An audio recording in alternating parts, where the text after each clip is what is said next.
کہ ایکتا 5 باب داخل ہونے کے بارے میں ہے، اور پھر باب 6 سے 12 تک ہم ایک بڑی جنگ کے بعد انہیں وہاں کے بڑے بزرگوں کی عدالت کرتے اور اس زمین پر قبضہ کرنے میں خداوند کے احکامات کی تکمیل کرتے دیکھتے ہیں۔ صحیح، لہٰذا اب میں پہلے باب کی 9 آیات پڑھوں گا اور انہیں پڑھنے کے بعد آپ سے سوال پوچھوں گا۔ پہلا باب پہلی تا 9 آیات۔ اور خداوند کے بندہ موسیٰ کی وفات کے بعد ایسا ہوا کہ خداوند نے اس کے خادم نون کے بیٹے یشوا سے کہا، میرا بندہ موسیٰ مر گیا ہے، سو اب تو اٹھ اور ان سب لوگوں کو ساتھ لے کر اس یردن کے پار اس ملک میں جا جسے میں ان کو یعنی بنی اسرائیل کو دیتا ہوں۔ جس جگہ تمہارے پاؤں کا تلوا ٹکے اس کو جیسا میں نے موسیٰ سے کہا میں نے تم کو دیا ہے، بیابان اور اس لبنان سے لے کر بڑے دریا یعنی دریائے فرات تک، ہتھیوں کا سارا ملک اور مغرب کی طرف بڑے سمندر تک تمہاری حد ہوگی۔ تیری زندگی بھر کوئی شخص تیرے سامنے کھڑا نہ رہ سکے گا، جیسے میں موسیٰ کے ساتھ تھا ویسے ہی تیرے ساتھ رہوں گا، میں نہ تجھ سے دستبردار ہوں گا اور نہ تجھے چھوڑوں گا۔ سو مضبوط ہو جا اور حوصلہ رکھ، کیونکہ تو اس قوم کو اس ملک کا وارث کرائے گا جسے میں نے ان کو دینے کی قسم ان کے باپ دادا سے کھائی۔ تو فقط مضبوط اور نہایت دلیر ہو جا کہ احتیاط رکھ کر اس ساری شریعت پر عمل کرے جس کا حکم میرے بندہ موسیٰ نے تجھ کو دیا۔ اس سے نہ تو دہنے ہاتھ مڑنا اور نہ بائیں، تاکہ جہاں تو جائے تجھے خوب کامیابی حاصل ہو۔ شریعت کی یہ کتاب تیرے منہ سے نہ ہٹے، بلکہ تجھے دن اور رات اسی کا دھیان ہو، تاکہ جو کچھ اس میں لکھا ہے اس سب پر تو احتیاط کر کے عمل کر سکے، کیونکہ تب ہی تجھے اقبال مندی کی راہ نصیب ہوگی اور تو خوب کامیاب ہوگا۔ کیا میں نے تجھ کو حکم نہیں دیا؟ سو مضبوط ہو جا اور حوصلہ رکھ، خوف نہ کھا اور بے دل نہ ہو، کیونکہ خداوند تیرا خدا جہاں جہاں جائے تو جائے تیرے ساتھ رہے گا۔ پہلی آیت کے پہلے لفظ پر میں نے غور کیا، لکھا ہے موسیٰ کی وفات کے بعد۔ جی، عبرانی زبان میں یہ الفاظ لفظ اور کے ساتھ شروع ہوتے ہیں، آپ کیا کہیں گے؟ ہم دیکھتے ہیں کہ پاک تحریک کہانی کو جاری رکھے ہوئے ہے۔ موسیٰ لوگوں کو مصر سے نکال لایا اور کنعان کی سرحد تک ان کے ساتھ رہا۔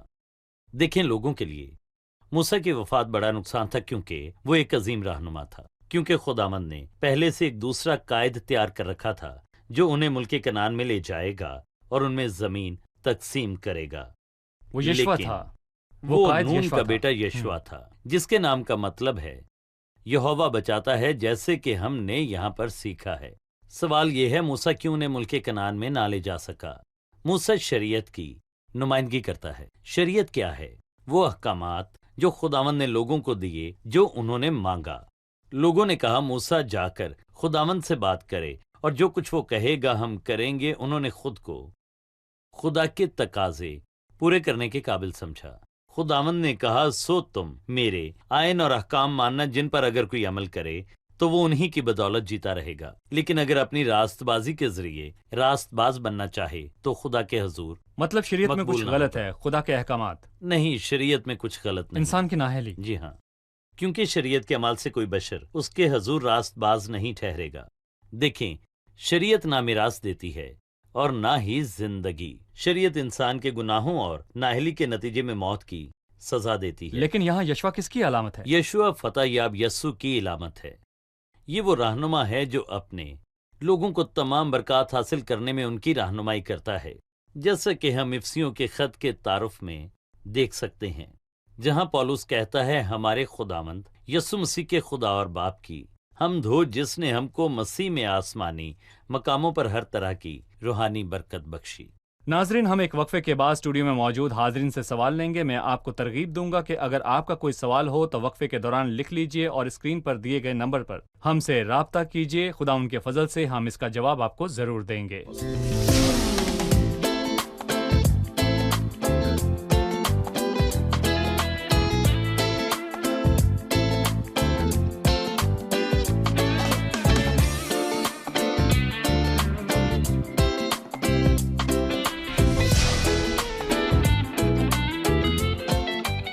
میں ایک بار پھر آپ کو خوش آمدید کہوں گا۔ ہم وقفے سے واپس آ چکے ہیں اور اب ہم حاضرین سے سوال لیں گے۔ خوش آمدید، آپ کا کیا سوال ہے؟ یشوا کی کتاب کے آغاز میں ہم بہت ساری جنگیں دیکھتے ہیں۔ سوال یہ ہے کہ جنگ کیوں کی گئی؟ کیا لوگ جنگ کے بغیر